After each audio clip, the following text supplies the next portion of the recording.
presentation is don't keep all eggs in one basket here with reference to laboratory. So basically, I'll take forward quickly from where Janvi has left, but a different view on leptospirosis. Basically, learning objectives of this presentation will be to look at few the recent surge in leptospirosis cases in medicine one, the epidemiological context in diagnostics with respect to this disease, what are the challenges in diagnostics, the standard recommended methods for lab diagnosis, what are the methods available in CMC, and what could possibly a reason when we have a negative serology, and what's the role of modified Fain's criteria to aid diagnosis of leptospirosis. So quickly, I'll be just summarizing three cases over here. We had three cases who are my patients in medicine 1. The first patient was a 52-year-old gentleman, vegetable vendor by profession, got admitted on 20th of December. He was from Ranipet and he came with 3 days history of febrile illness with oliguria and on examination, and he also recalled a history of a rat bite on the right foot 1 week back. And on examination, significantly, he had conjunctival suffusion. He had icterus, but there was no blanching erythema, there was no eschar, and systemic examination was largely normal. Similarly, the next patient was a 32-year-old gentleman. He was a farmer by profession, and he also came with 3 days history of febrile illness with jaundice. And he also had icterus. He had conjunctival suffusion. He had a slightly low BP. He had tachycardia, tachypnea in keeping with inflammatory response. And there was no eschar, there was no rash, and systemic examination was normal. We had a similar presentation, a 27-year-old man who was not coming from a agricultural background. He worked in an IT company and he came with undifferentiated fever with jaundice of 5 days, and he had similar presentation on examination. Basically, if you just take an overview of it, these findings are very similar to the cases that Janvi presented. If you look at it, each of these patients presented within 1 week of their febrile illness, day 3, and day 5, each of these patients, they had thrombocytopenia, they had the blood counts range from leukopenia to leukocytosis. We had most of the two of them had hyponatremia, and here clearly we can see a dissociation between the severity of elevation of bilirubin compared to the transaminases. So the liver enzymes are not very severely elevated, but the bilirubin are quite elevated. And but however, the patient A and patient C were serology negative for lepto IgM, whereas patient B was positive, but he also had some cross reaction where there was an IgM which was positive for scrub, and dengue was positive for IgM, but it was day 3. It was very unusual that his antigen was negative. So this was most likely a cross reaction that we suspected, and lepto IgM was positive in it.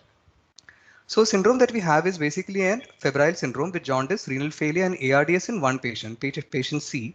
The anatomical localization was not clear, but it's undifferentiated, and there's been multi-organ involvement.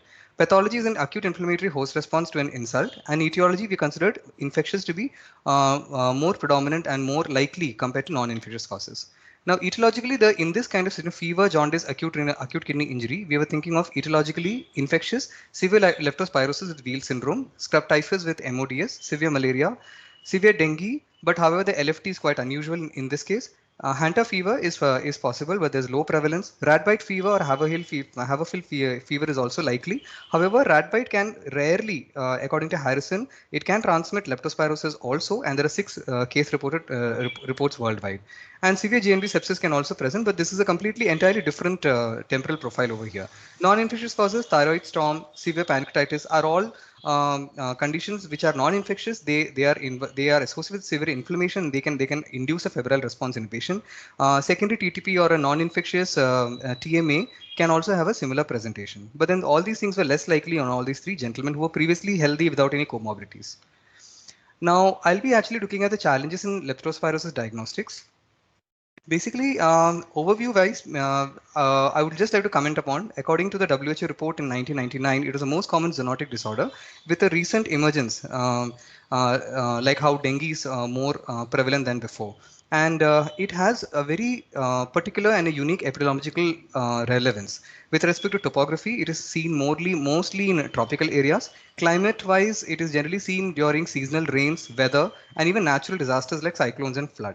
And this disease is largely seen in developing countries or poorer countries which have poorer socioeconomic status.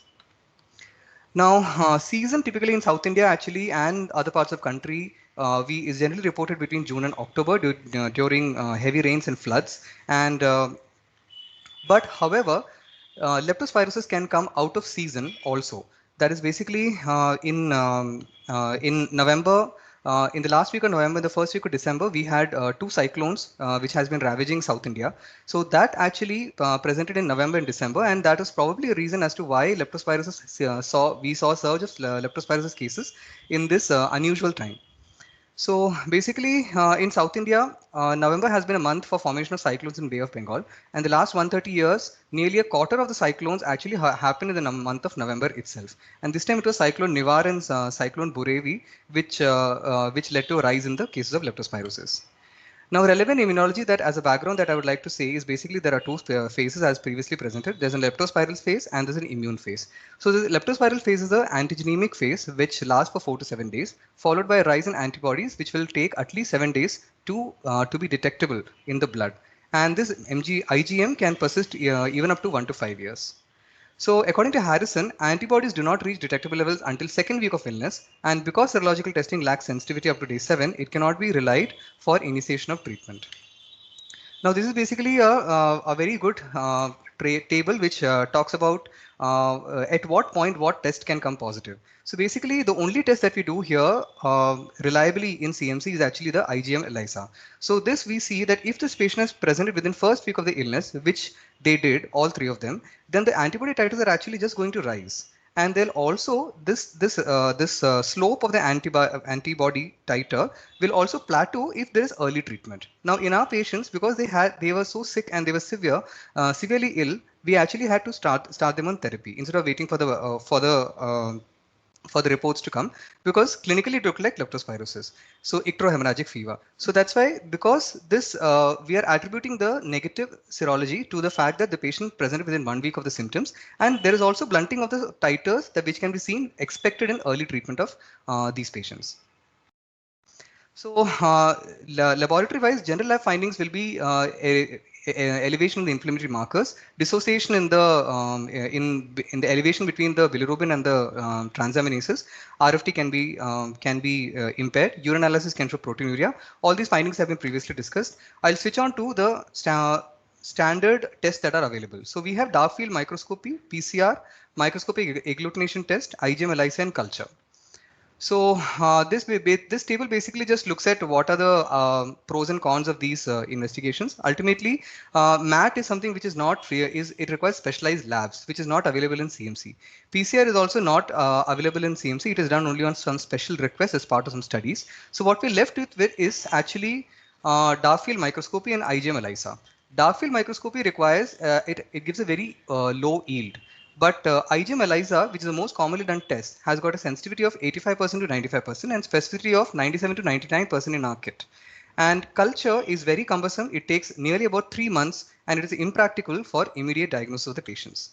So this means that we will miss our hyperacutes and acutes with reasonable likelihood. And treatment initiation will impair antibody detection and chances of culture growth further.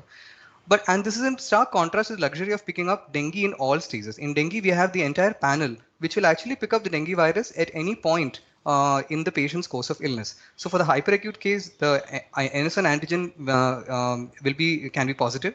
In the acute phase, day 6 to till 6 months, IgM can be positive, and as a marker of past infection or a current infection with secondary infection, IgM can be positive. So unlike dengue, with the lepto, we are actually stuck with just one serological test, which is largely inadequate in a patient who is presenting acutely. So in this context, can we use any criteria to help us in diagnosis? So basically, this is the WHO guidelines, which basically was published and which laid out a guideline known as the FAINS criteria. This was in 1982, and there's a validation from an Indian validation. The use of this study by an Indian study basically showed that the sensitivity was 81% and a specificity of 72%.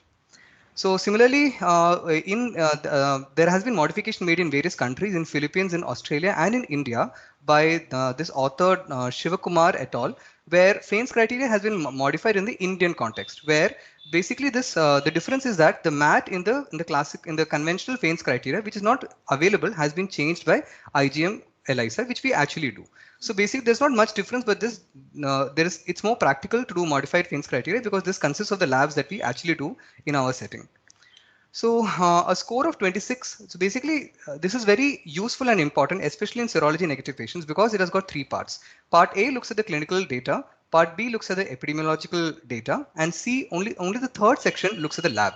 So it is not an entirely lab-oriented criteria, and it actually takes into consideration the clinical data, and the epidemiological information. So a score of 26 or more in part A and A plus B 25 or all three more than 26 is actually enough to meet the criteria. Um, so basically in our patients, even though only one patient was IgM positive, when we applied the modified Faines score, all of them were actually fulfilling the criteria.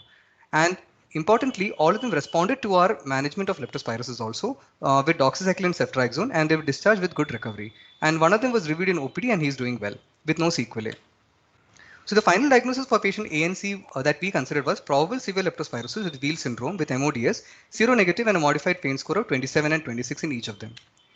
So my take-home points will be, as laid out here, importance of recruiting epidemiological information in our diagnostics. Out of season, unexpected natural disasters should be kept in mind, even though the patient may not come in the typical season when leptospirosis is reported. IgM negative leptospirosis is a common occurrence, and therefore we should not be putting all our eggs in the same basket of serology. Cross reaction can occur often in these patients, and we should encourage the holistic application of clinical, epidemiological, and laboratory information in aiding a diagnosis, all of which have been laid out in Faines criteria. And labs should help in diagnosis of milder infection, whereas clinico-epidemiological approach is important in a sick patient, even though the labs are negative. And lastly, I will conclude with the fact that negative lab should not obstruct a treatment initiation in a patient who clinically has leptospirosis. Thank you. Thank you, GB. Thank you for that presentation. I think all the presentation today was excellent. It was good. It's just a little time management, but I think today was just a dry run to see how we can fine tune it. I think since it is 2 o'clock, we will stop here.